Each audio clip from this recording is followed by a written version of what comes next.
Sexo, sangre y superstición. Las costumbres más enfermas de la Edad Media. Bienvenido a la Edad Media, donde nacer ya era un castigo. Abres los ojos. No hay electricidad, no hay calefacción, no hay antibióticos. Solo hay humedad, oscuridad y un hedor que se ha incrustado en las paredes de madera podrida. No es el infierno, aunque se le parece. Es Europa, siglo XIII. Bienvenido a la Edad Media. Tu madre acaba de parirte en un rincón de piedra envuelto en trapos viejos. No hay médico, no hay hospital, solo una partera local que también es conocida por leer cartas y preparar infusiones milagrosas para abortar. El lugar donde naciste no huele a nuevo comienzo, huele a sangre coagulada, humo rancio y orina fermentada. Y sí, nacer aquí ya es un castigo. ¿Por qué?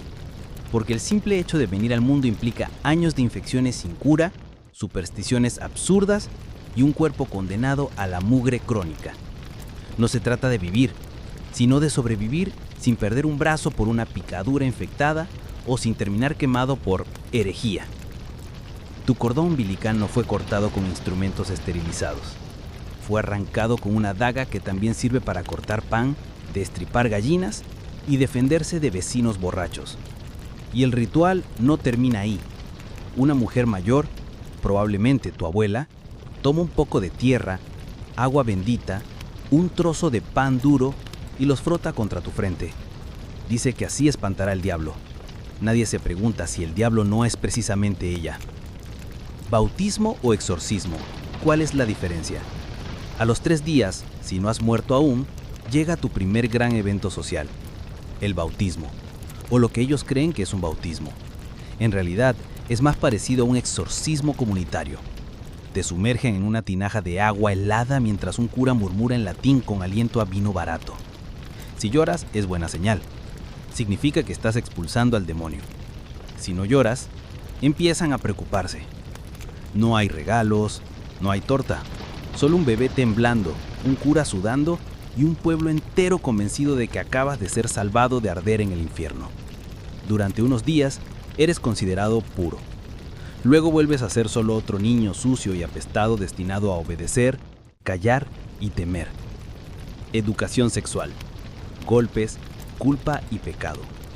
No hay clases de biología, no hay preservativos, no hay consentimiento. Lo que hay es un Dios que todo lo ve, todo lo juzga y todo lo condena.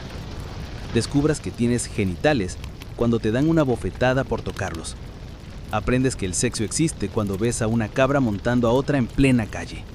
Y te das cuenta de lo que es la represión, cuando confiesas haber tenido un pensamiento impuro. Y terminas de rodillas, rezando hasta que te sangren los labios. Las relaciones no se basan en el amor, se basan en el miedo, la posesión y la reproducción. Si eres mujer, tu virginidad vale más que tu vida. Si eres hombre, se espera que domines, que tomes, que engendres. El deseo se castiga, el placer se silencia y el cuerpo, ese templo impuro, debe ser disciplinado con ayuno, latigazos y vergüenza.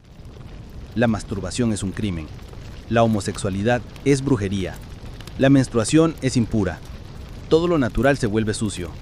Todo lo placentero se vuelve satánico.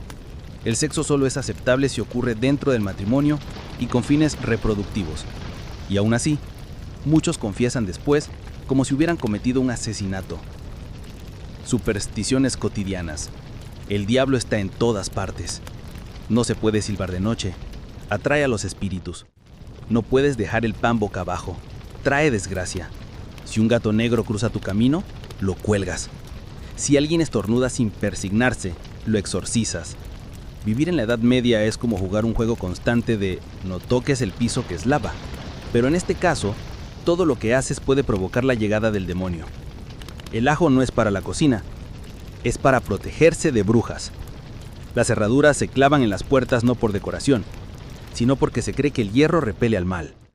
Se atan bolsas de hierbas al cuello de los niños para alejar los malos espíritus. Y si a alguien le da epilepsia en público, no lo llevas al médico.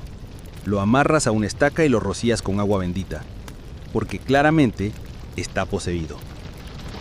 Mujeres, devas o demonios. Si eres mujer, no eres persona. Eres útero, hechicera o esclava. O todo eso a la vez. Tus decisiones no importan. Tu cuerpo no te pertenece. Tu voz no tiene eco. Si hablas de más, te llaman bruja. Si sabes leer, te llaman bruja. Y si ayudas a una parturienta, también.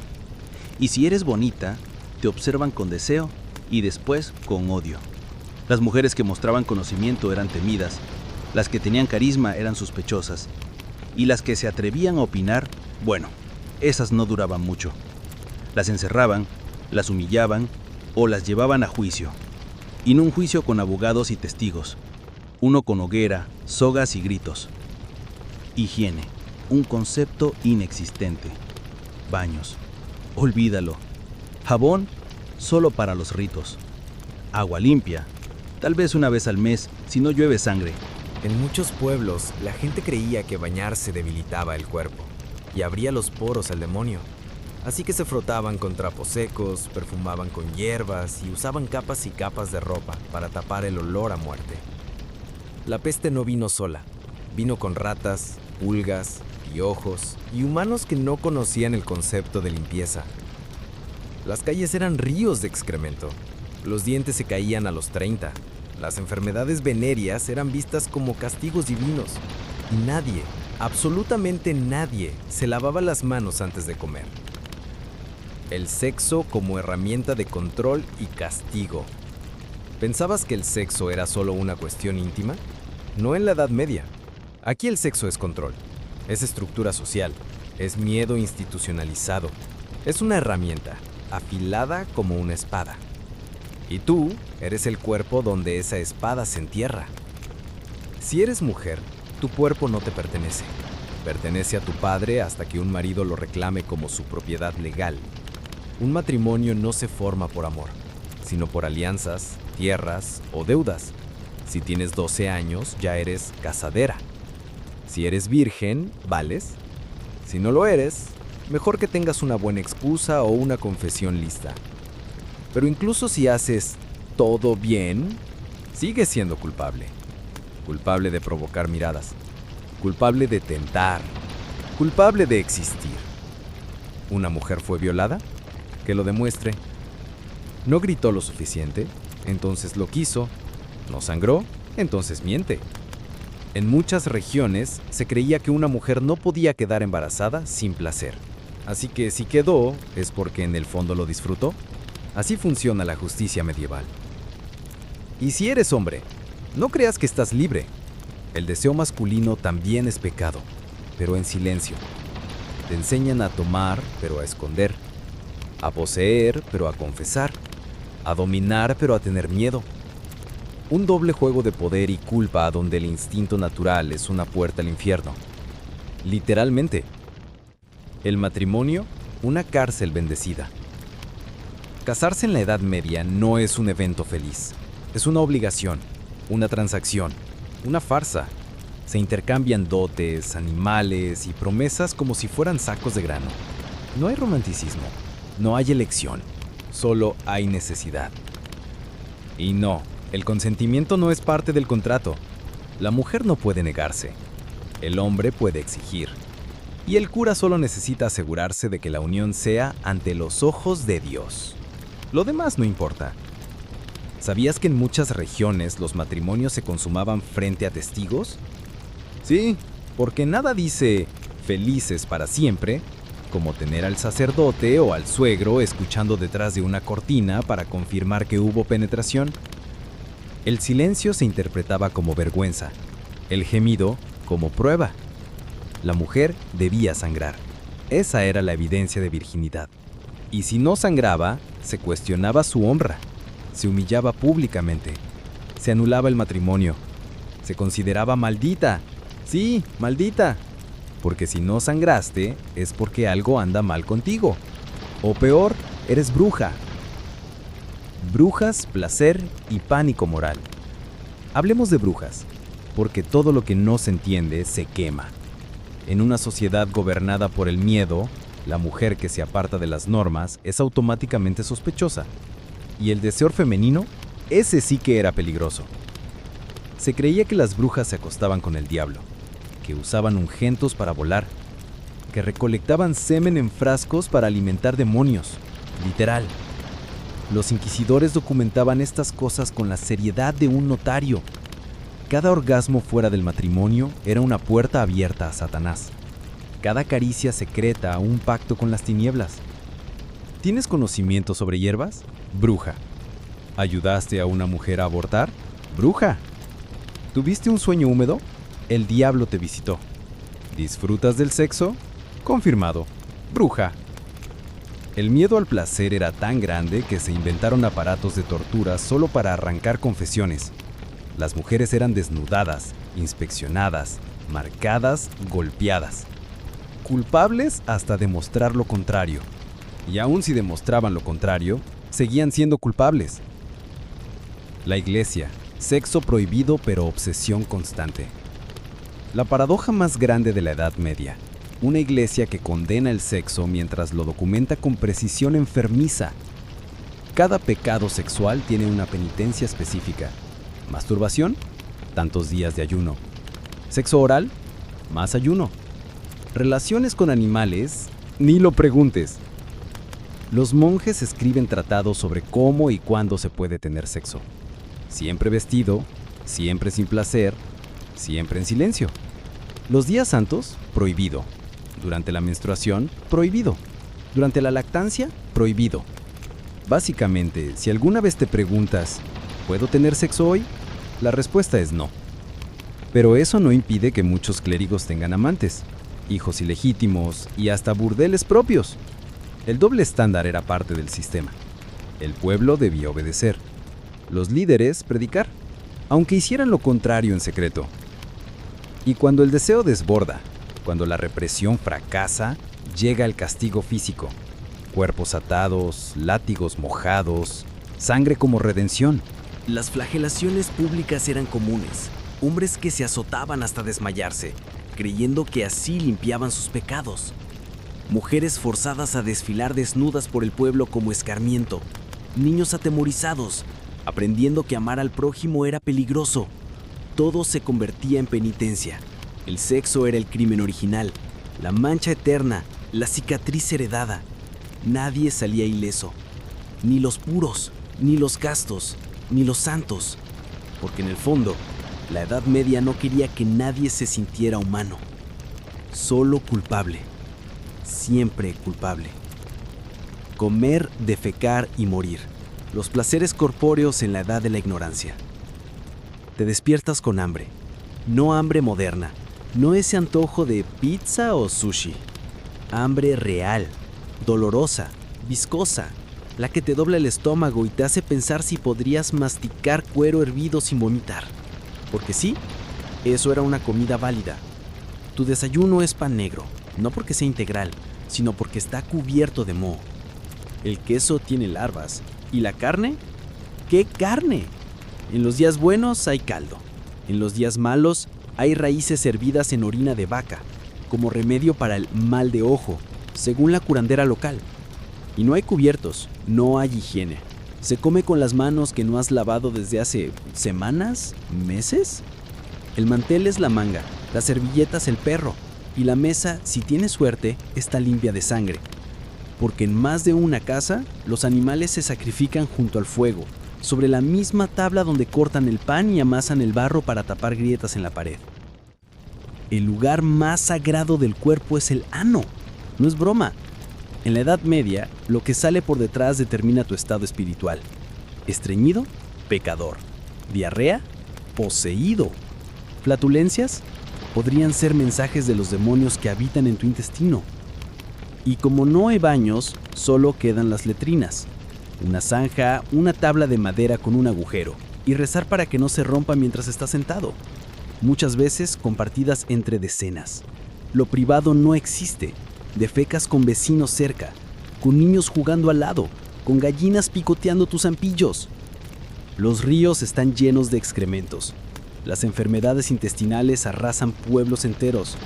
La peste, cuando llega, encuentra un banquete. Y tú solo esperas que el próximo retorcijón no sea el último. ¿Sabías que muchos creían que el alma podía escaparse por el ano durante el sueño? Por eso algunos dormían con piedras atadas al trasero. Ridículo, sí, pero más ridículo aún es que era práctica común entre los monjes de ciertas órdenes, porque el alma debía ser controlada, incluso por la puerta trasera. Festines, ayunos y canibalismo encubierto.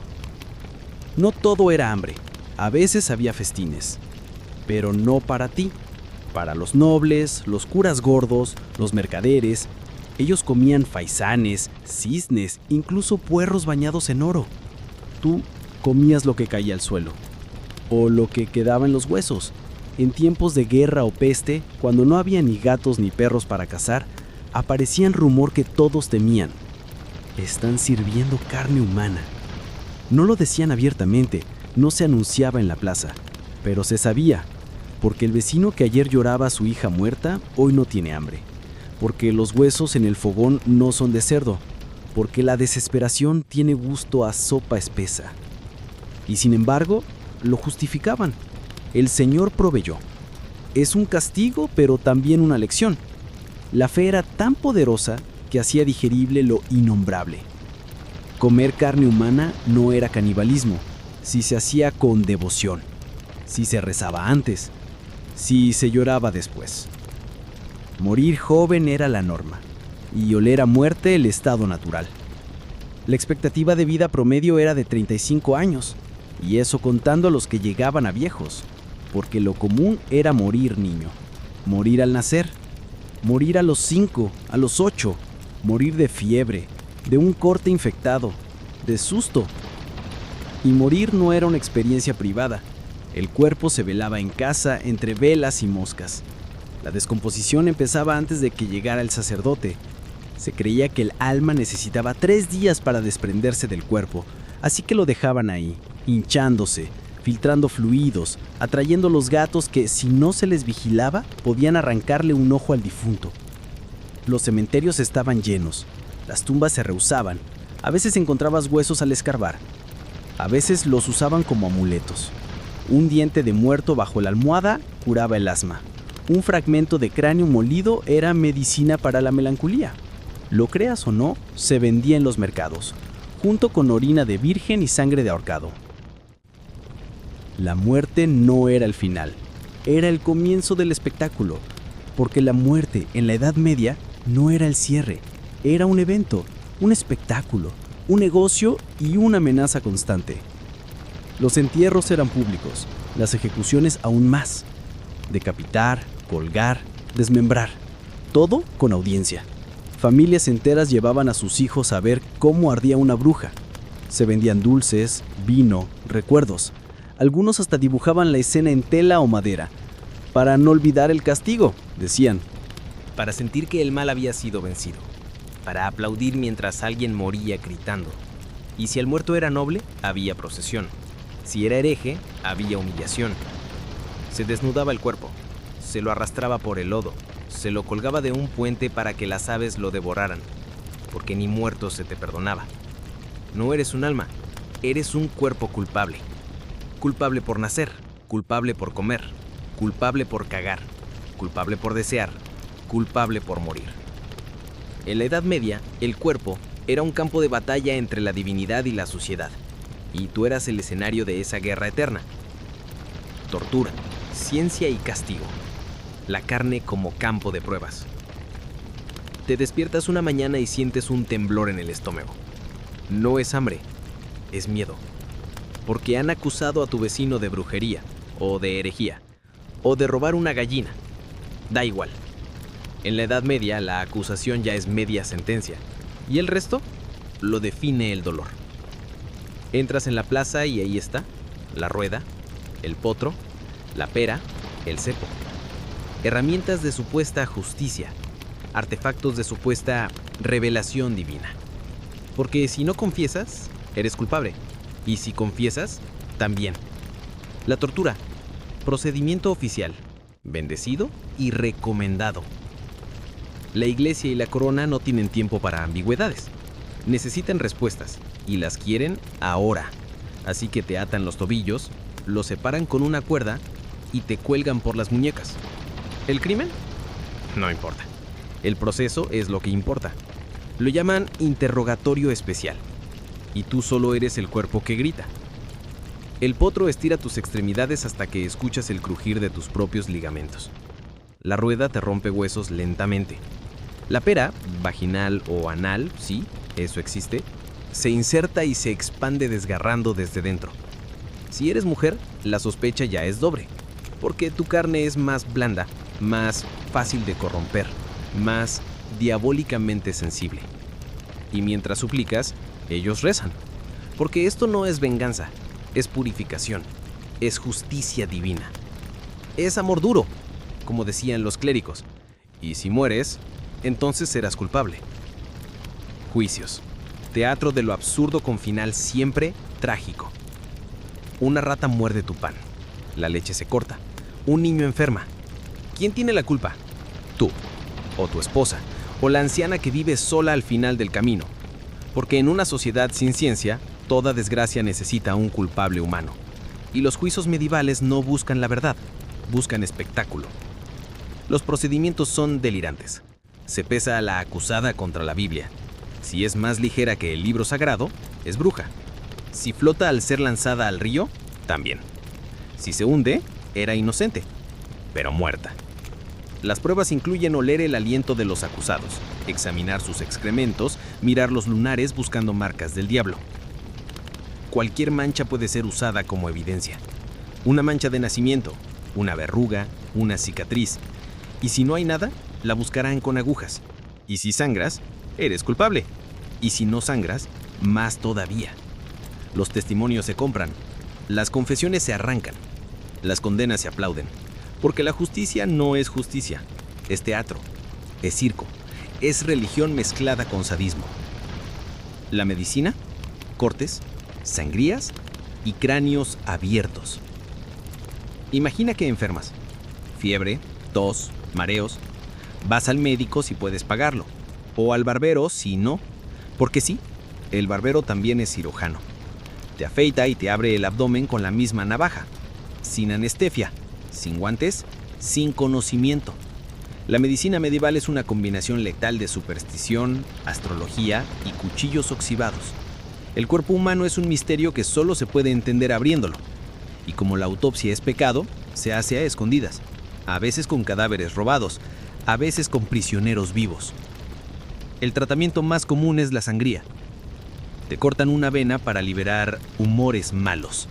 Cuanto más enfermo, más sangre debes perder.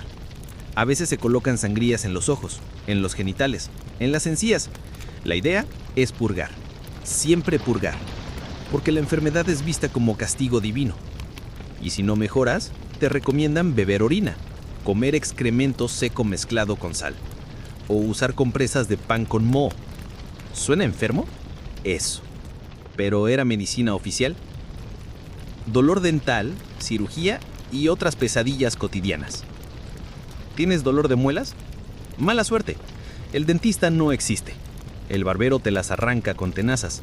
No hay calmantes. Te amarran a una silla. Te cubren los ojos. Y si gritas demasiado, te golpean. La cirugía es igual. Se hace en la mesa de la cocina, con herramientas de herrero. Se amputan brazos y piernas sin saber si sobrevivirás al corte o a la infección posterior. Y como no hay antibióticos, muchas veces prefieren no operar, solo mirar cómo mueres lentamente. ¿Quieres anestesia? Hay vino, o un trapo en la boca, o un golpe en la cabeza. Y si tienes suerte, desmayarte antes de que el bisturí toque hueso. La mayoría de los instrumentos quirúrgicos parecen salidos de una cámara de tortura, y en cierto modo lo son, porque el cuerpo no es sagrado, es un objeto. Un recipiente que puede ser abierto, drenado, quemado o cocido sin compasión. Ginecología medieval. Dolor, sangre y humillación pública. Si eres mujer, el horror se multiplica. La menstruación es considerada impura. El útero, un órgano errante que puede moverse dentro del cuerpo y causar histeria. El parto, una maldición heredada de Eva. Las mujeres dan a luz en casa, rodeadas de otras mujeres, mientras los hombres rezan del lado de afuera. No hay analgesia. Se cortan los tejidos a mano con cajas de cocina. Si el bebé nace muerto, es culpa de la Mai. Si nace deformado, es obra del demonio. Y si la mujer grita mucho durante el parto, sospechan de posesión. Após el parto, el útero debe ser curado, con hierbas, con rezas, con inserciones de objetos santificados. En algunos lugares colocan pedazos de pan vencido dentro de la vagina. Y si la mujer tiene problemas para engravidar, hacen sangrías vaginales, introducen hierbas tóxicas, usan fierro caliente. Sí, fierro caliente. La sexualidad femenina es silenciada, medicada, punida. El placer es visto como síntoma de brujería. El cuerpo de la mujer es un campo de batalla entre el miedo y la ignorancia. El cuerpo no es tuyo, nunca lo fue. En la Edad Media, tu cuerpo pertenece a Dios, al rey, al marido, al verdugo, a todos, menos a ti. Y si intentas reclamarlo, te lo arrebatan con pinzas, cuchillas y fuego. No hay espacio para la dignidad, no hay descanso, solo hay carne vulnerable, castigada y desechada. El circo de la cruz, castigos públicos y fiestas del horror. Sales a la plaza, no hay mercado hoy, no hay misa, hay espectáculo. Un hombre desnudo, atado a un poste, cubierto de alquitrán, con plumas pegadas al cuerpo. ¿Su crimen? Robar pan. ¿Su castigo? Ser exhibido como monstruo antes de ser ejecutado. Y tú, que te consideras piadoso, lo miras, lo señalas, ríes, porque en la Edad Media el castigo no solo es penal, es ceremonial. El dolor no es discreto, es teatro. La justicia no se oculta, se grita, se aplaude, se escupe. Castigos públicos. El dolor como advertencia. Si hablas demasiado, te cortan la lengua. Si robas, te amputan la mano. Si mientes, te arrancan los dientes. Si deseas, te encierran. Y si lo haces en nombre de una idea contraria al dogma, te queman. El castigo medieval es creativo, imaginativo, didáctico. La horca no basta, hay que dejar el cuerpo colgado días para que los cuervos den fe del crimen.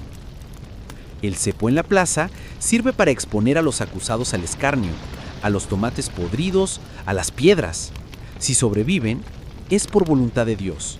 Si mueren, es porque lo merecían. Los azotes no son una excepción, son rutina. Una mujer que habla fuerte recibe 30 latigazos. Un niño que roba manzanas es marcado con fierro caliente. Una prostituta es paseada desnuda por la ciudad mientras los vecinos escupen salmos y maldiciones.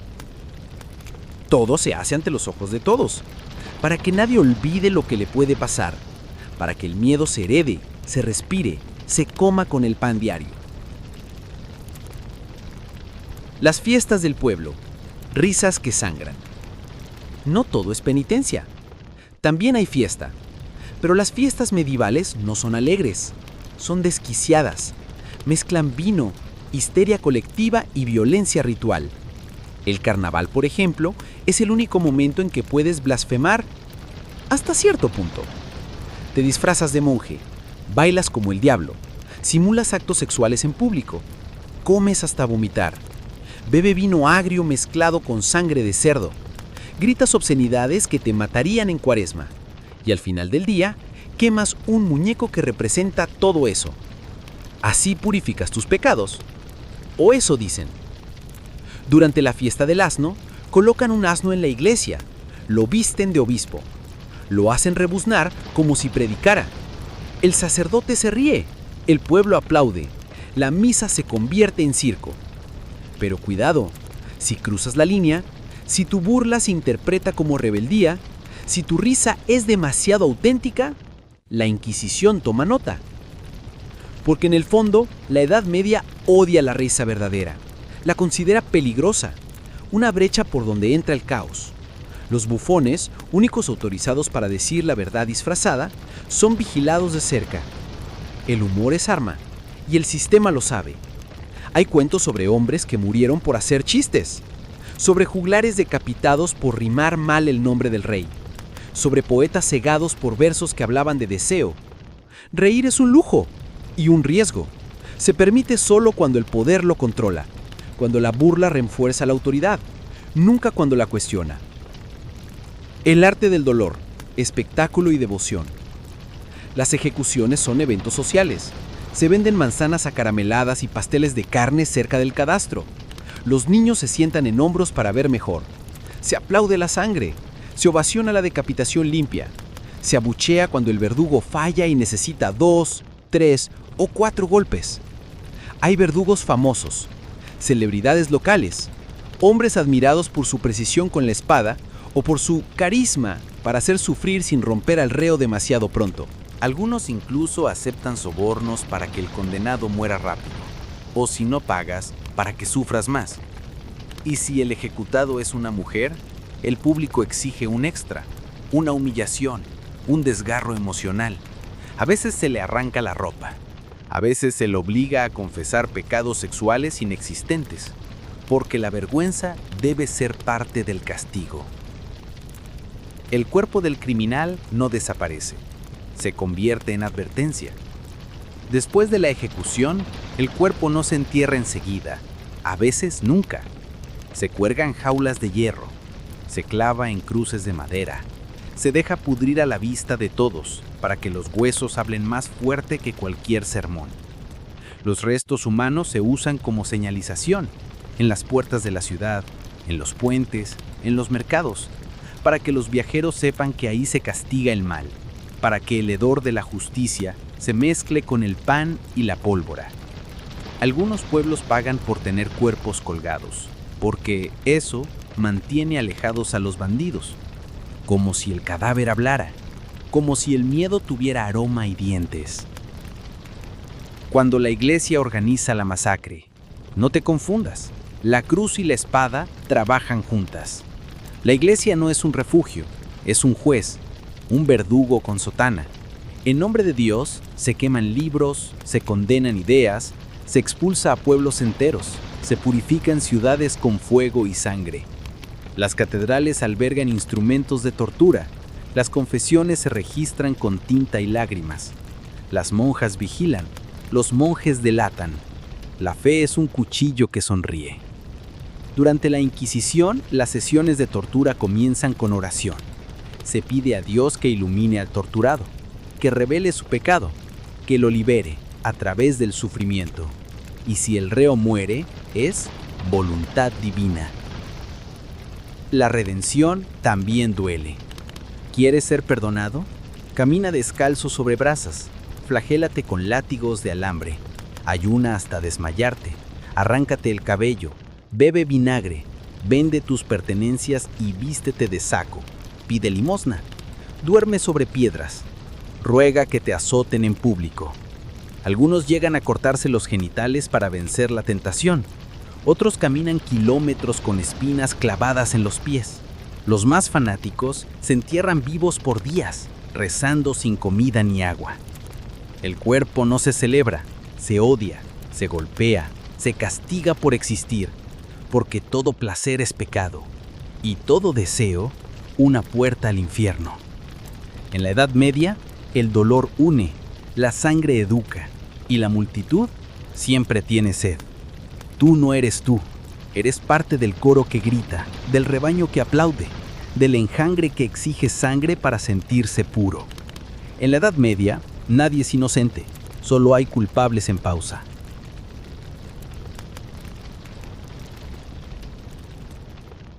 Demonios, maldiciones y magia casera que matan. Respiras hondo al despertar. Hoy es día de mercado, y eso significa que debes protegerte, porque el pan podría estar maldito, el agua envenenada, el viento cargado de espíritus. Así que antes de salir, colocas sal en tus zapatos, amarras un diente de lobo al cuello, haces la señal de la cruz 7 veces mientras murmuras en voz baja: que no me mire la bruja, que no me espupa el demonio, que no me robe el alma la sombra. No estás loco, estás vivo, y en la Edad Media eso ya es mucho. El miedo lo controla todo. Aquí cada rincón tiene un espíritu, cada enfermedad una maldición, Cada sombra que se mueve sin permiso, una advertencia. El mundo es un tablero invisible de pactos, signos y castigos divinos. Y tú, pequeño mortal, apenas caminas entre hilos que no entiendes. Te duele el estómago. No piensas en bacterias, piensas en el panadero. ¿Te miró raro? Quizás te echó un mal de ojo. Te da fiebre.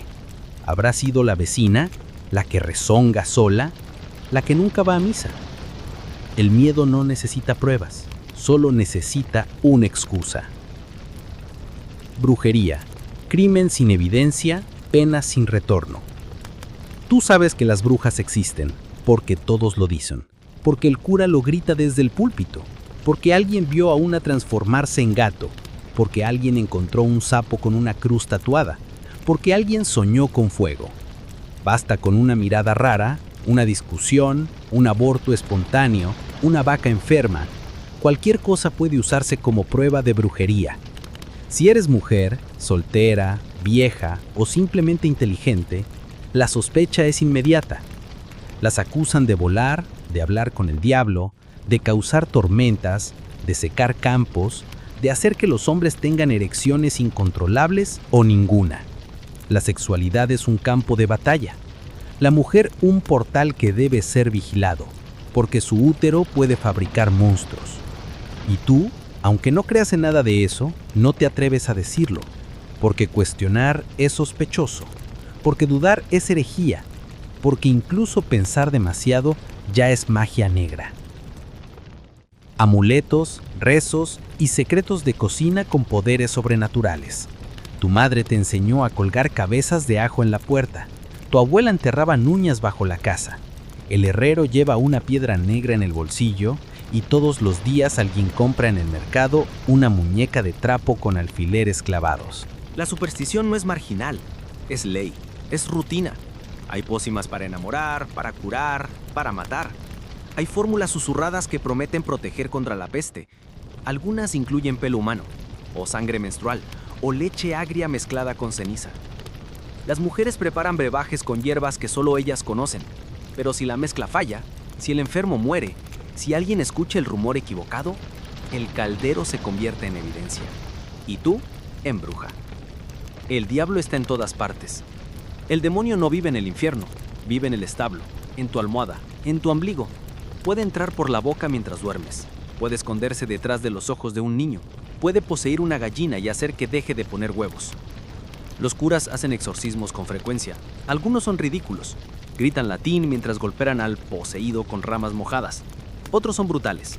Lo encadenan, lo azotan, le ponen velas encendidas cerca de los oídos, lo obligan a beber agua bendita hasta vomitar sangre. A veces, el diablo confiesa a través del cuerpo del poseído. Dice nombres, apunta dedos, inventa alianzas. Y eso basta para que nuevas hogueras se preparen. Los pactos. Cuando el miedo se convierte en excusa para matar. Hay historias de hombres que vendieron su alma a cambio de oro, de mujeres que ofrecieron a sus hijos para salvar sus cosechas, de pastores que hablaban con serpientes, y cada historia alimenta el fuego de la paranoia colectiva. Los pactos satánicos no tienen pruebas, pero tampoco necesitan tenerlas. Basta con que alguien sueñe contigo, desnudo, comiendo carne cruda bajo la luna. Basta con que alguien recuerde haberte visto bailar en el bosque. Basta con que te consideren raro. Los supuestos brujos son obligados a confesar los pactos, bajo tortura, claro. Y una vez que lo hacen, se espera que digan nombres, porque el mal nunca actúa solo. Siempre hay una red. Y mientras más nombres, más condenas. Y mientras más condenas, más control. Los cementerios también tienen reglas mágicas. No puedes enterrar a cualquiera en Tierra Santa. Si mueres sin confesión, sin bautismo, sin perdón, tu cuerpo es considerado impuro. Debe ser enterrado boca abajo, o fuera del pueblo, o con una estaca en el pecho, para que no regrese. Sí, has leído bien. Muchos creen que los muertos pueden volver, no como fantasmas, sino como cadáveres animados. Los llaman revenants. Y si un niño muere con los ojos abiertos, hay que coserle los párpados.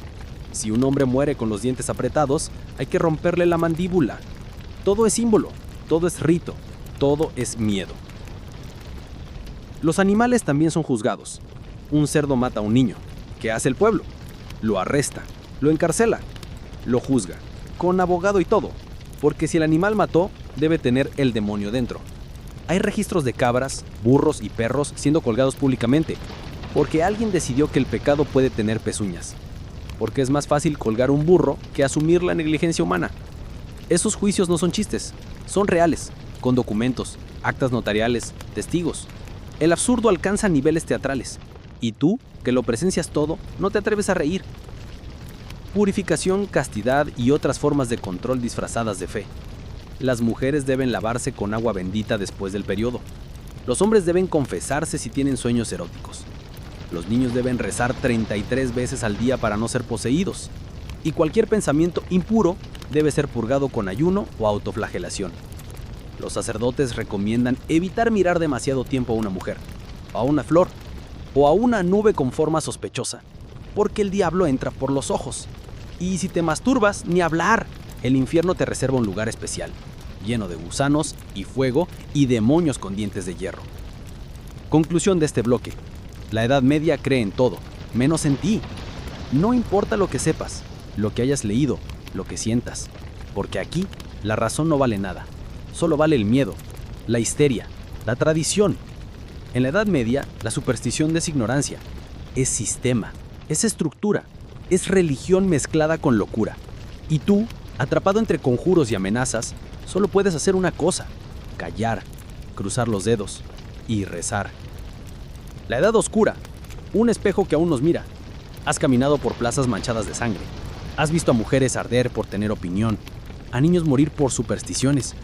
Has oído gritos entre rezos, risas entre torturas, aplausos entre ejecuciones. Y ahora que llegas al final, no puedes evitar preguntarte: ¿cómo sobrevivieron? ¿Cómo justificaron tanto horror? Pero hay otra pregunta más incómoda. ¿De verdad lo superamos? El mito de la oscuridad. ¿Y si nunca salimos de la Edad Media? La historia dice que la Edad Media fue superada, que vinieron el Renacimiento, la Ilustración, la razón, que la ciencia venció al dogma, que las hogueras se apagaron, que el hombre se liberó. Mentira. Cambiaste la cruz por la pantalla, el verdugo por el algoritmo, el castigo físico por el linchamiento digital. Pero la lógica es la misma. Aún castigas sin juicio, aún crees sin pruebas, aún temes lo que no entiendes. Solo que ahora llamas progreso a tus cadenas. El placer por el dolor ajeno no ha muerto. En la Edad Media, veías a los condenados ser ejecutados en plazas. Hoy, los ves ser destruidos en redes sociales. El odio sigue siendo público, sigue siendo rentable. Y tú, igual que antes, eres parte del coro. Aplaudes, señalas, te indignas selectivamente. Antes se pedía la horca, hoy la cancelación. Antes se lanzaban piedras, hoy comentarios. Antes se escribían pecados en pergaminos, hoy en trending topics. Nada ha cambiado, solo el escenario. La superstición cambió de ropa, pero no de alma. Hoy no temes a las brujas, temes al gluten, al 5G, al cambio climático como si fuera una maldición, al horóscopo de tu ex. Tomas pastillas sin saber qué tienen, pero temes las vacunas porque las controla el gobierno. Tomas agua energizada, usas cuarzos para la envidia, sigues quemando incienso, solo que ahora lo llamas limpieza energética. Y cuando algo malo pasa, buscas culpables invisibles, como en la Edad Media, solo que ahora son energías tóxicas, o vibraciones bajas, o energía masculina desequilibrada. Es la misma magia, solo con etiquetas de supermercado orgánico. La moralidad sigue siendo arma. Ayer se quemaba a las mujeres que decían no. Hoy se las entierra en titulares. Antes se azotaba al que pensaba diferente. Hoy se lo despide, se lo ridiculiza, se lo silencia. La moral no es ética, es control. Si no repites las frases correctas, si no usas los hashtags esperados, si no muestras la indignación del día, te miran raro, sospechan. Y pronto estás solo, porque la Edad Media nos enseñó bien. Nadie quiere estar junto al acusado. Los nuevos templos, redes, consumo y autoayuda. No necesitas iglesia, tienes Instagram. No necesitas confesionario. Tienes historias de 15 segundos para mostrar que eres buena persona. No necesitas penitencia. Tienes dietas restrictivas, gurús de productividad, ayunos espirituales y retiros caros en el bosque.